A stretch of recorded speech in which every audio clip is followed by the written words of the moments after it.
Okay guys, welcome to today's body composition lab. We've talked about body composition a little bit so far in lecture. Specifically, we've talked about 5 different methods of body composition assessment, 3 of which are up here. So today in lab, we're going to be focusing on the BOD pod, which is really the gold standard of body composition assessment in most exercise physiology settings, bioelectrical impedance analysis, or BIA, and then Skinfolds, which many of you have experience with. The 2 others that we talked about in lecture that we won't be collecting data on here in lab is the DEXA, right? And underwater weighing, sometimes also known as hydrostatic weighing. Okay, so those 2 methods we will not be detailing. But these 3 you need to know well. Specifically, when all is said and done, from what we've covered in lecture and what we'll cover here in lab, you'll need to understand the advantages and disadvantages of each of these methods. You'll need to understand the assumptions behind each of these methods, so what we're assuming when we assess, and you'll need to understand, essentially, how each works. And these 2 can sort of go together, because in some cases, when we're trying to understand how each works, we need to take into account the assumptions and the considerations for each. Okay? And we'll talk about those a little bit today as we go forward. Our participant for today, as seen here, is 19 years old. He weighs 75.5 kilograms, and he's 180.3 centimeters tall. And that data is at the top of your data sheet, so you need to make sure to record that, okay? So now we're going to run through the Skinfold technique.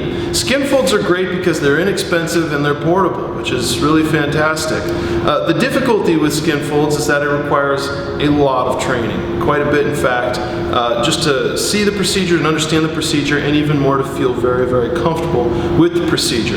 Skinfolds are also difficult because, as you guys have probably noticed, there are many different body types out there with varying degrees of subcutaneous fat in different places on the body. This can be difficult, and really it just requires lots and lots of practice, which you guys are not required to do for the purpose of this class. But I want you guys to understand the procedure and be able to see. So what we will be doing is using 7 sites, and as you guys probably know, Skinfolds is where we will be pinching certain parts of subcutaneous fat at different locations throughout the body. And so we will take measurements at each of these locations, and we will sum those measurements. Specifically, we're going to do 2 rounds of measurements, and we always do 2 to make sure, essentially, that the first and the second reading at each Skinfold site are close enough in agreement. And if they're not, then we need to do a 3rd, okay? But once we have that sum of Skinfolds, we can plug that into the equations at the bottom of your data sheet, where you'll probably notice if you go look at your data sheet, that will give us density. So we're going to start, and I'm not going to require you to know the different sites necessarily. I'm not going to require you to know essentially how we measure where to take it, okay? But I'm going to show you the different sites, okay? The first of the 7 sites is the abdominal. And by the way, whenever we're doing these Skinfold sites, we always do it on the right side of the body for standardization purposes. When we're doing the abdominal, it's 2 centimeters to the right of the umbilicus. So you measure it with our little measuring tape here. Once you have that, you can kind of indicate it with your finger.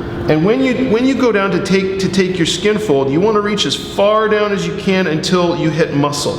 So you want to take as much of the subcutaneous fat and skin as you can. When you bring the calipers in, as you can see here, you want the calipers to not be touching your fingers. You want to have about 1 centimeter in between each, okay? So as not to essentially push the fluids and some of the subcutaneous fat out of the pinch. When you reach in then, you will place the caliper about halfway in between the base and the crest of the fold. For example, this was 11. You release the caliper, then you release the pinch. So that was 11, so I'm going to go ahead and record that now. Always record everything you do. The next is the chest, okay, which is halfway in between here and here, as you can see. So again, I'm going to reach down. I've got muscle. You can slowly retract the pinch, and you'll see the muscle slip out of my pinch there. Bring the calipers in. Again, making sure the caliper placement is about 1 centimeter away from the finger. Take the reading, okay, which in this case was 6. You don't need to record these numbers. I'll give you the sums in just a minute. Next, we're going to do the triceps. So go ahead and turn around here, participant. And when we're doing that, we're typically trying to be halfway in between on the tricep here, and you want to make sure that you're fully posterior, okay? So we're going to take the pinch. I always make it a habit of getting muscle first, again, retracting the pinch until you'll see the muscle all of a sudden slips out. So once you have that pinch, again, you bring in the calipers, and that's 8. And by the way, the abdominal and the tricep, as you saw, are vertical folds going up and down, whereas the chest was a diagonal fold. Okay, thank you very much. The next site we're going to do is the mid-axillary, okay, which is over here on the side. And it's kind of a hard place to get to with the arm in the way.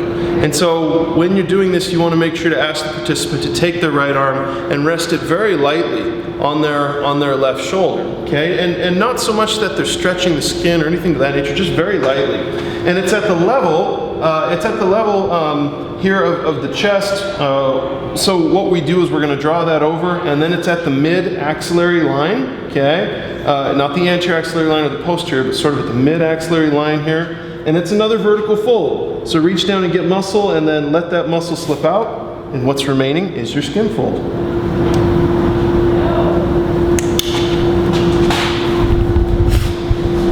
That was 10. The next that we're going to do is the suprailiac, which, if you guys remember from Dr. Morgan's anatomy class, suprailiac, we're talking about the superior part of the hip here, okay? And when we're palpating that, we're actually looking now for the anterior axillary line, which is right at the front of the armpit, okay? So you ask them to make sure to relax their arm, okay? Draw the line down. And this is kind of a ticklish spot on a lot of people, so just make sure you let them know what you're going to be doing before you start digging around down there in their hip, okay? And you're going to find the top of that hip. Now here's where there's some variability, because some people's hips lie a little bit different, right? And are angled a bit different. Some are a little bit higher, some are a little bit lower, some stick out more, some are a bit more visceral, okay? So there's some variability here, but once you find it, you're going to take the skin fold right at that area, right at the superior part of the hip there, okay? And as you're doing it, the fold is typically diagonal, but it's really just in line with the hip. So if their hips are a bit more forward, it may be more horizontal, for example.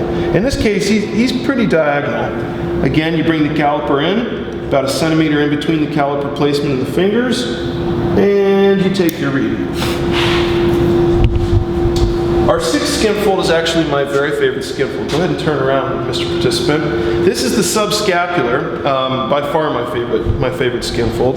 And sometimes it can be hard to find, especially when your participant has a fairly muscular back. Sometimes if you're palpating, you can find it. What you're really looking for is really the inferior angle of the scapula, which sticks out in some people and others it doesn't. But there's a little trick to help you find it clearly. If you ask them to take their right arm and reach it behind their back as if they're trying to scratch their back. Go ahead.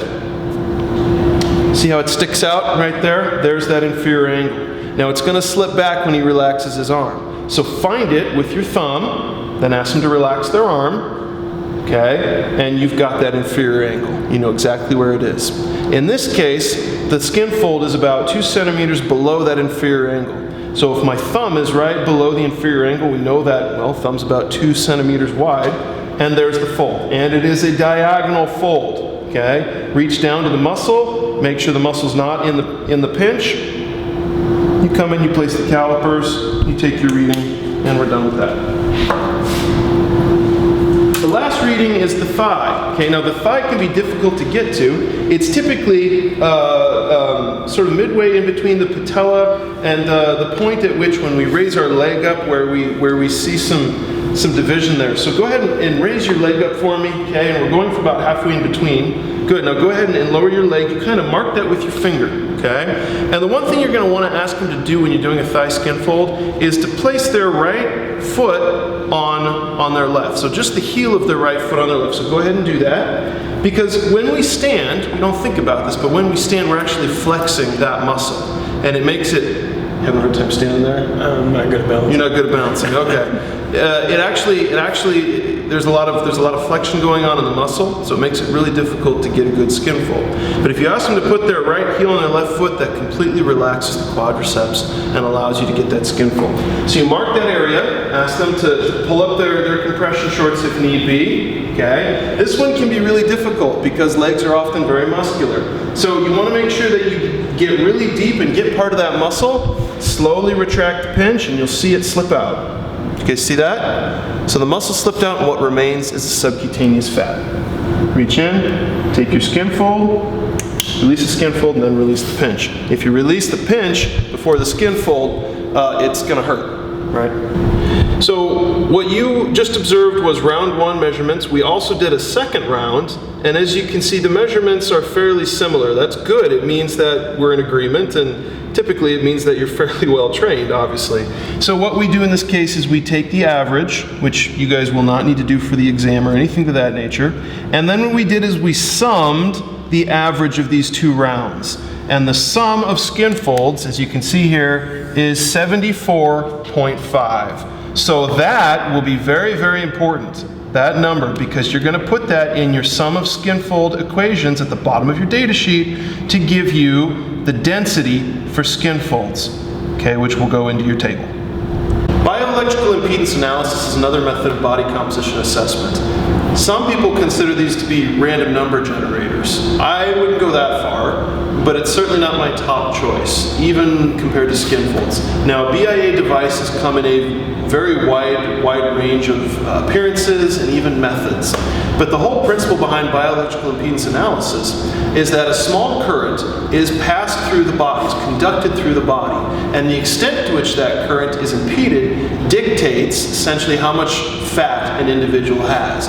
Because the assumption here is that water, which is in muscle, will conduct this current, but that fat will impede this current. So the more the impedance, obviously, according to BIA, the higher the amount of fat. Now there are some glaring limitations with that, one of which is hydration status, which we've talked about a little bit already in lecture.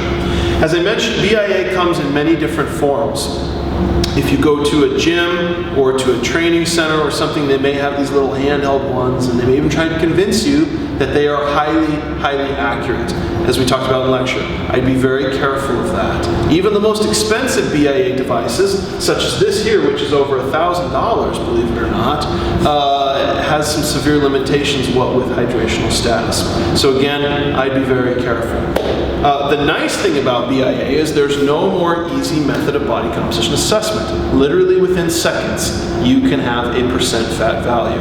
The question that I would pose to anybody that argues BIA's overall merit without noting its limitations is whether or not a quick and easy number is any good if we're not certain that it's valid or accurate. So take these things into consideration. I don't believe these devices are universally bad, but I also believe you should be very cautious when interpreting any kind of data from them and ensure that the participant is well hydrated. So let's go ahead and show you this BIA device. It's really quite simple when you're doing it, and some of them are fairly user-friendly because BIA, the different companies, are trying to market these devices to health clinics and personal trainers, even out of your own home.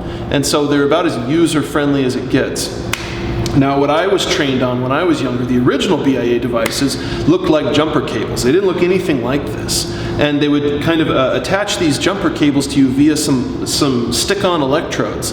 And it would measure resistance and reactance, which you will actually see in the BIA equations on your data sheet. Now, the BIA devices these days don't do resistance and reactance. They don't give you those numbers. They calculate it for you within the software. So you'll just get percent fat. Still, I wanted you to see the original BIA equations so that you could essentially understand the role that resistance and reactance played in calculating percent fat for BIA.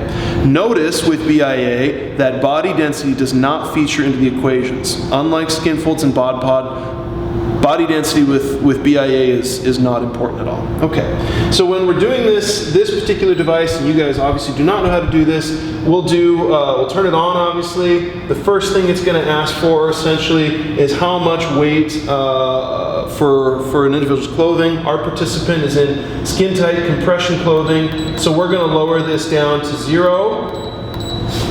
Okay, and we're going to continue on here. Okay. The next thing that we're going to do is signify that yes, he's indeed male and he's an athletic male. Okay. It has a setting for more sedentary male or female and more athletic male or female. We're going to enter that in. Okay. And we're going to put the height in, which was in inches. About how tall are you in inches?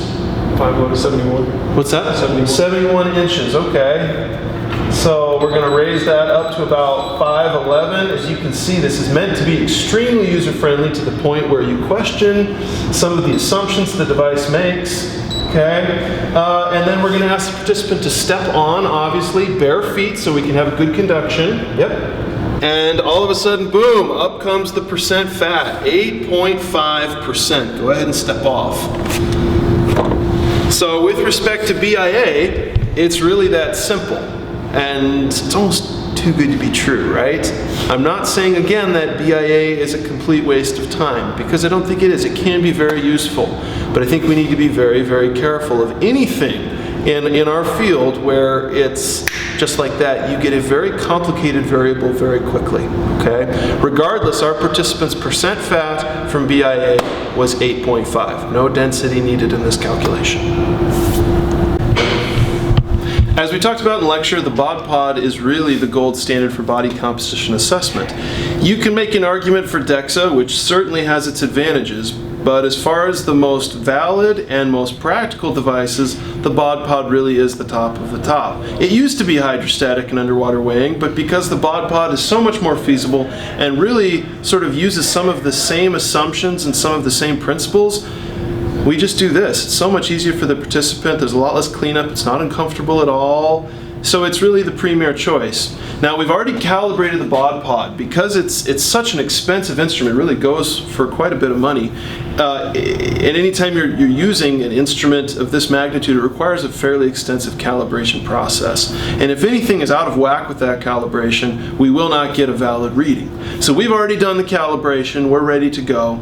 And so essentially, before the participant gets in, the only thing we need to do is the sort of initial test before he gets in. And that is with this guy here, which is a known volume. And so we know that if the bod pod gives us essentially the value of this volume, then we know that the bod pod isn't having any pre-test issues before our participant gets in and needs to essentially give us an accurate volume measurement.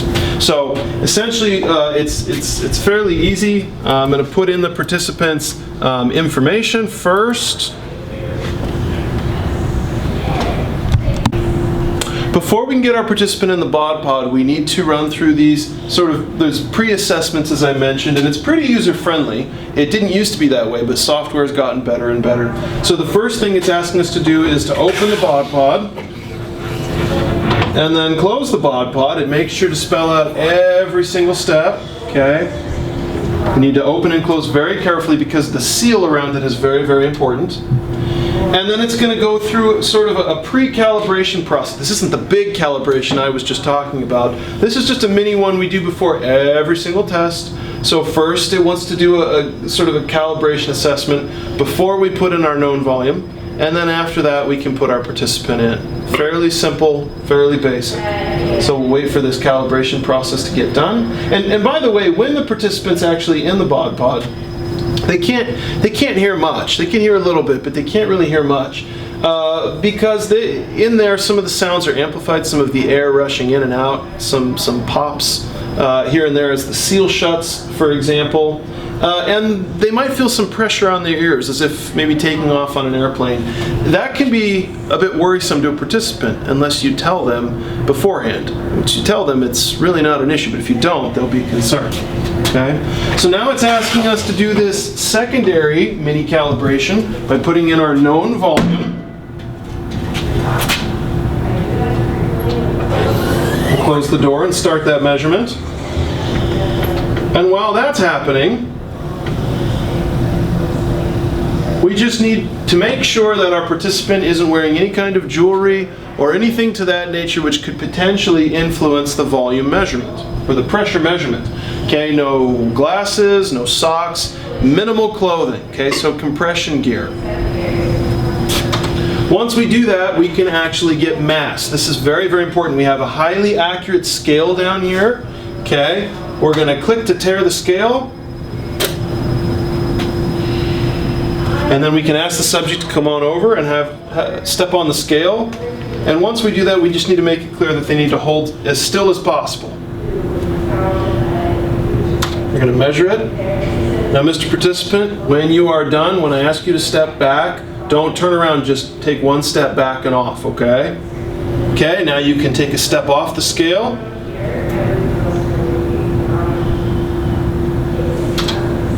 And we are just about ready to go. We're going to ask him to put on this sort of lycra hat here that compresses any hair or hair volume that they have. Again, that's very, very important that we minimize that. So now we can take out our cylinder here, and we can ask the individual to enter the bod pod. And the key went in the bod pod, so we'll do 2 different readings. Each takes about a minute. That's about it. And if those 2 aren't close enough, then we'll have to do a third. But the key here is to ask them to hold as still as possible. So usually we ask them to keep their hands sort of in their lap and to breathe normally. Now, it doesn't mean deep, deep breaths. It means sort of shallow breaths. But the key is that they hold as still as they possibly can. They need to look straight forward. They can't move their head, no smiling or laughing or anything to that nature. The key is to hold as still as they possibly can. Okay? Ready to go? Mm-hmm. Okay, hold still.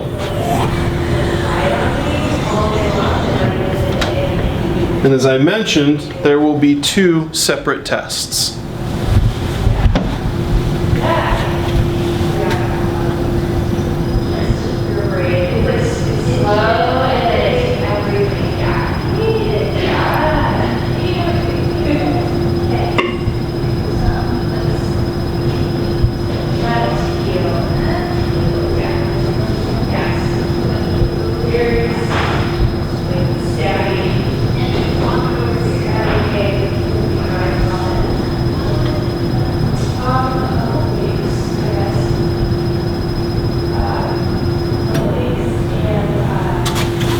Okay, so the first one is done. We'll open up the bod pod, make sure they're okay. Tell them we're going to do exactly the same thing and remind them to hold still. Here we go. And again, we're going to shut the door very slowly just to make sure the seal isn't damaged.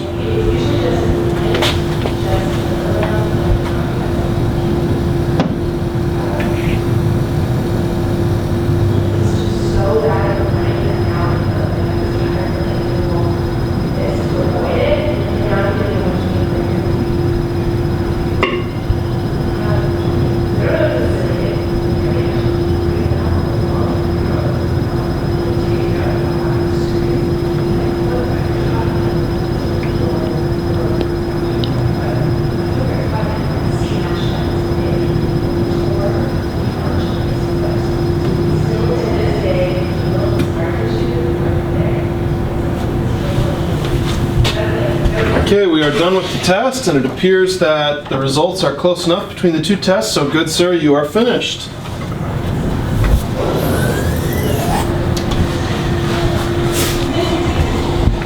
And that concludes our bod pod test. As we've discussed, density is really the key for skin folds and for bod pod specifically. You have to get density before you can make any of these other calculations, but once you have it, you're solid, you're golden. Okay? So density, which is sometimes signified in mathematical equations as dB, which is what you'll see, is really the most important piece. Specifically, there are regression percent fat equations, which are population and age specific. And so 2 of the more common we have written here, one for males and one for females. This top one for males is actually called the Surrey equation, S-I-R-I, the Surrey equation.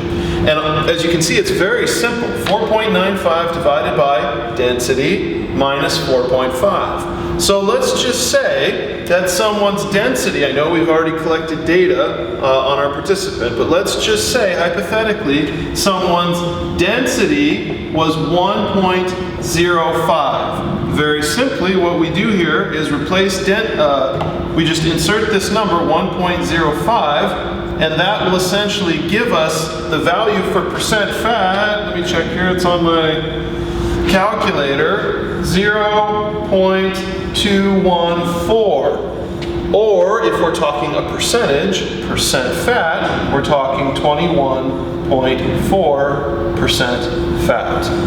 Okay, so that's how we would calculate percent fat from density for both skin folds and for the bod pod. Once we have percent fat, that opens up a host of mathematical equations that we can perform, specifically looking at how much fat mass we have and how much fat-free mass we have.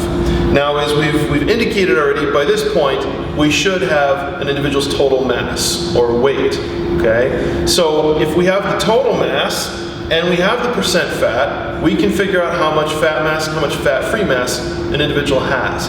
Specifically for skin folds in the bod pod and also underwater weighing, this is possible because we assume a two-compartment model. And if you recall from lecture, a two-compartment model simply means that fat mass and fat-free mass equals total body mass. Or in other words, if it's not fat-free mass, it's fat mass. And if it's not fat mass, it's fat-free mass. So this equation here allows us then to take the next step. Total mass equals fat-free mass plus fat mass. So we've got that written right here, okay? So if we have an individual's total mass, okay, and we have a good idea of what their percent fat is, then very simply, using this equation right here, we can derive what their fat mass is. We just have to isolate it on one side algebraically, okay?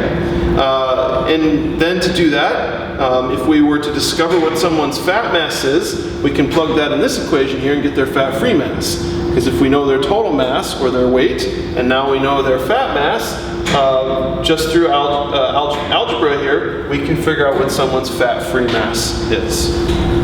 So continuing on with our example here, if we're trying to figure out what someone's fat mass is, we already know what their percent fat is. We figured that out. So let's go ahead and throw that into this equation here, okay? So we know that the percent fat was 21.4%. We're going to put that in here actually as a decimal, okay? So 0.214. Now let's just say that our individual's total mass is 90 kilograms, okay? So again, we're assuming that two-compartment model. And so basically what we're assuming here is that 21.4% of an individual's total mass or weight is fat, and this is their total mass, okay? So very simply, when you multiply this together, this gives us a fat mass of 19.26 kilograms.